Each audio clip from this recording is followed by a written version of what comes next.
Pepsi, Coca কোলা, 7 up ইত্যাদি কি হারাম? জুমার নামাজ 1 রাকাত পেলে কি করণীয় দয়া করে জানাবেন। গোসল করলে পুনরায় ওযু করতে হবে কিনা? ডিপিএস করা কি যাবে? সন্তান প্রসবের পর নেফাসের সময়সীমা কতদিন? এই সময় কি কি আমল করা যায় বিস্তারিত বলবেন। গীবত চর্চা বন্ধ করার জন্য কি করতে পারি? স্বামী শারীরিকভাবে অক্ষম হলে স্ত্রীর করণীয় কি? দাঁড়িয়ে পানি পান করার ইসলামী দৃষ্টিভঙ্গি কি?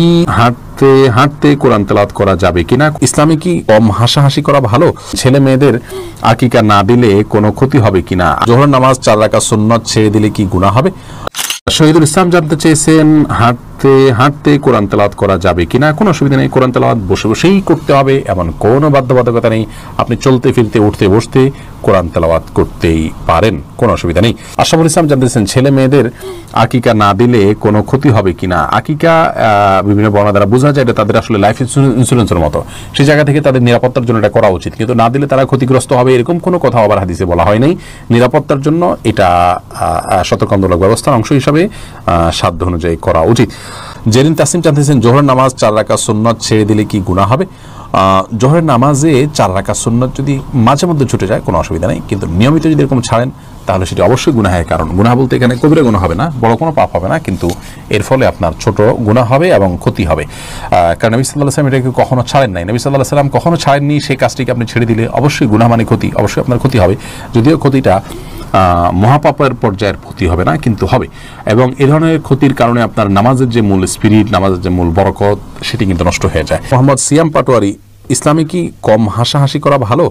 হ্যাঁ ভাই, কম হাসাহাসি করা ভালো বলতে হাসির নিয়ন্ত্রণ থাকা উচিত। সারাক্ষণ হাসতে থাকা বা যে অতিরিক্ত হাসি অনেক সময় আখিরাতের পরে সব ভুলিয়ে দেয় মানুষকে। দুনিয়াতে তো আমরা আখিরাতের একটা বিশাল বড় টার্গেট নিয়ে আগাচ্ছি, আমাদের সামনে হয় জান্নাত না জাহান্নাম, এই বিষয়গুলো মাথায় রাখার ফলে একটা মানুষ অযথা অহেতুক বা সারাক্ষণ হাসতে পারে না। বাকি হাসি কান্না এগুলো মানুষের জীবনের অংশ, বিনোদন হাসি নবী সাল্লাল্লাহু আলাইহি ওয়াসাল্লাম করেছেন, করতেই পারেন, কিন্তু অতিরিক্ত হওয়া এবং আপনার আখিরাতকে ভুলে থাকা, জাহান্নামকে ভুলে থাকা, এটি কোনো ইমানদারের জন্য শোভনীয় নয়। সেই জায়গা থেকে আপনার এই কথা অবশ্যই সঠিক রয়েছে।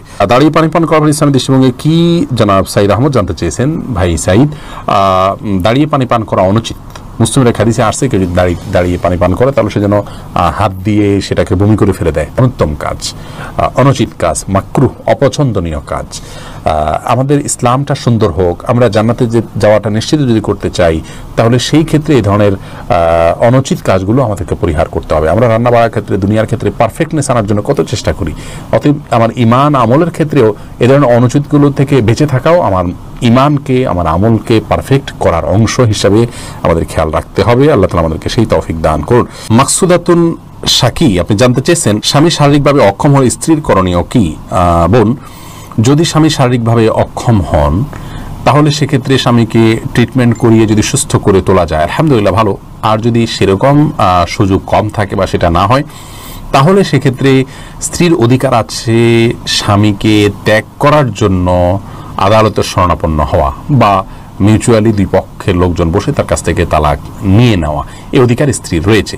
কাবিননামা 18 নম্বর কলাম যদি পূরণ হয়ে থাকে এবং সেখানে যদি সিগনেচার করে থাকেন স্বামী, তাহলে সেক্ষেত্রে স্বামী তার মৌলিক চাহিদা পূরণ করতে অক্ষম, এটার ভিত্তিতে, এটার যদি শর্ত উল্লেখ থাকে তাহলে এটার ভিত্তিতে তিনি তালাক গ্রহণ করতে পারবেন। তালাক দিতে পারবেন না, তালাক গ্রহণ করতে পারবেন। অর্থাৎ এক কথায় তিনি বিচ্ছেদের চিন্তা করতে পারেন, তবে তার আগে ট্রিটমেন্ট এবং তাকে সুস্থ করে তোলা, এই বিষয়গুলোর জন্য পদক্ষেপ নেওয়ার অধিকার তার রয়েছে। জাহিদুল ইসলাম ফরহাদ জানতে চেয়েছেন গীবত চর্চা বন্ধ করার জন্য কি করতে পারি? পরামর্শ দিলে ভালো হয়। ভাই জাহিদ, আল্লাহ তাআলা আপনার এই চেতনাকে ধরে রাখার তৌফিক দান করুন, এর কারণে আল্লাহ তাআলা উত্তম বিনিময় দান করুন। সাধুবাদ জানাচ্ছি যে আপনি গীবত পরিহার করার প্রয়োজনীয়তা অনুভব করছেন। দেখুন, গীবত পরিহার করার জন্য প্রথমত যেই পরিবেশে, যে বন্ধু বান্ধবদের সাথে গীবত হয়, যে মজলিসগুলোতে গীবত হয়, সেই মজলিসগুলোকে অ্যাভয়েড করতে পারলে ভালো। যেমন ধরুন, চায়ের দোকানের কোনো আড্ডায় দেখা গেল খুব বেশি গীবত হয়, তাহলে সে আড্ডায় যাবেন না। কোনো লোকের কাছে গেলে তিনি খুব বেশি গীবত বলেন বা গীবত বলা বলি হয়, সেখানে যাবেন না। কারো গীবত হয়ে গেলে তার জন্য আল্লাহর কাছে দোয়া করবেন, পরক্ষণে অনুশোচনা করবেন এবং সম্ভব হলে নিজের প্রতি নিজে বিভিন্ন রকমের দণ্ড আরোপ করবেন, যে 10 টাকা দান করা ইত্যাদি, এটা করা। তাহলে ইনশাআল্লাহ গীবত করার যে অপরাধ আছে সেখান থেকে আপনি বের হয়ে আসতে পারবেন। বিনতে আনান বিন্দু, আপনি জানতে চেয়েছেন সন্তান প্রসবের পর নেফাসের সময়সীমা কতদিন? এ সময় কি কি আমল করা যায় বিস্তারিত বলবেন। একজন মা, তিনি সন্তান প্রসব পরবর্তী যে ব্লিডিংটা দেখতে পান, যেটাকে নেফাস বলা হয়ে থাকে, এটির সর্বোচ্চ সময়সীমা হলো 40 দিন। 40 দিন এর পর যদি ব্লাড দেখাও যায়, তারপরও তিনি স্বাভাবিক অবস্থায় যে ইবাদতবন্দি করতেন সেগুলো তিনি করবেন, সালাত সিয়াম সবকিছু তাকে করতে হবে। আর সর্বনিম্ন সময় সেটা 20 দিন 30 দিনও হতে পারে, 35 দিনও হতে পারে, বা তার কম বেশও হতে পারে। অর্থাৎ সন্তান প্রসবের পর যখনই তার ব্লিডিং বন্ধ হয়ে যাবে তখন থেকে তিনি স্বাভাবিক অবস্থার মতো সমস্ত ইবাদতবন্দি তাকে করতে হবে। অন্য সাধারণ অবস্থায় যে বিধানগুলো প্রযোজ্য হয় সেগুলো তার জন্য প্রযোজ্য হবে। তবে 40 দিনের পরও যদি ব্লিডিং অব্যাহত থাকে তাহলে আর সেই ব্লিডিংকে আমলে নেওয়া যাবে না, এটাকে নেফাস হিসেবে গণ্য করা হবে না, বরং 40 দিনের পর থেকে তিনি সালাত সিয়াম কন্টিনিউ করবেন। আর এই অবস্থায় তিনি নেফাস অবস্থায় যতদিন ব্লিডিং থাকবে 40 দিনের মধ্যে, ততদিন তিনি কি কি কাজ করতে পারবেন, কি কি করবেন না, এ বিষয়ে কথা হলো যে একজন ঋতুবর্তী নারীর জন্য যা যা প্রযোজ্য তার জন্য একই জিনিস প্রযোজ্য। অর্থাৎ তিনি অবস্থায় তওয়াফ করবেন না, সালাত পড়বেন না, সিয়াম রাখবেন না, কোরআন কারীম স্পর্শ করবেন না, স্বামী সহবাস করবেন না, তিনি কোরআন তেলাওয়াত করবেন না। অনেকে কোরআন তেলাওয়াত করার অনুমতি দিয়েছেন, কিন্তু না করাটা হলো নিরাপদ। তো সবগুলো মিলিয়ে আমরা দেখতে পারি তিনি জিকির, আসকার, তাসবিহ, দুরুদ, ইসলামিক বই পুস্তক পড়া বা এই লিস্টেড কয়েকটা কাজের বাইরে যত ভালো কাজ আছে সবগুলোই তিনি করতে পারবেন। মোহাম্মদ আদনান জানতে চেয়েছেন, ডিপিএস করা কি যাবে? ইসলামী ব্যাংকগুলোতেও যদি হয় তারপরেও এগুলোকে অ্যাভয়েড করা উচিত, যথাসম্ভব অ্যাভয়েড করাই হলো তাকওয়ার দাবি। সন্দেহ থেকে ওঠার খাতিরে সেই জায়গা থেকে এটি না করাই ভালো। নূর ইসলাম মনির জানতে চেয়েছেন, গোসল করলে পুনরায় অজু করতে হবে কি না?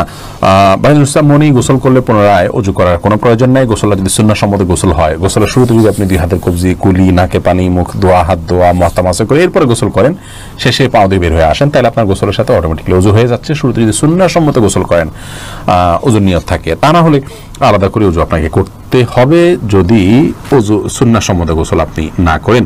রোমান হুসাইন আপনি জানতে চেয়েছেন, জুমার নামাজ 1 রাকাত পেলে কি করণীয়, দয়া করে জানাবেন। জুমার নামাজ যদি কেউ 1 রাকাত পায় তাহলে সেক্ষেত্রে অপর 1 রাকাত তিনি সাথে যুক্ত করে পড়ে নেবেন। 1 রাকাত পেলে তাকে জোহর 4 রাকাত পড়তে হবে, এমন কোনো কথা নেই।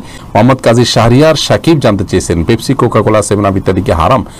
পেপসি, কোকাকোলা, 7 আপ ইত্যাদি পান করাকে সরাসরি হারাম বলা যাবে না, কারণ এগুলোতে হারামের কোনো উপাদান আছে বলে নিশ্চিত নই আমরা। তবে বলা হয়, লোকমুখে প্রচলিত আছে যে পেপসি, কোকাকোলা ইত্যাদিতে এমন একটি উপাদান দেওয়া হয় যেটা অনুল্লেখ্য থাকে। আর এগুলো যেহেতু মানে ইয়াহুদিবাদী এবং তাদের প্রাধান্য নির্ভর কোম্পানি, সেজন্য এখানে যদি অজানা কোনো উপাদান থাকে তাহলে সেক্ষেত্রে একজন ইমানদারের জন্য অবশ্যই সেটা বর্জন করা উচিত। সবচেয়ে বড় কথা হলো এটি স্বাস্থ্যের জন্য ক্ষতিকর, এ বিষয়ে কারোর কোনো দ্বিমত নাই। আর স্বাস্থ্যের জন্য ক্ষতিকর কোনো কিছু আমাদের জন্য গ্রহণ করা অনুচিত, সেই জায়গা থেকে এগুলো বর্জন করা উচিত এবং ভালো।